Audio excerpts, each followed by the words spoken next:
Yan, good morning sa lahat. Yan.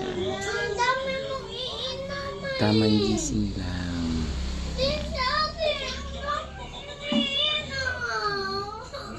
Lagyan mo yan ngayon. Napakatamad nyo. O, lagyan mo yan ngayon. O, sige na, bigyan na. Ito na.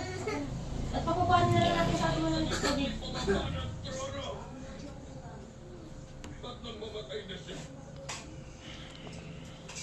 Ako mismo sumulat nito. Kagising lang po.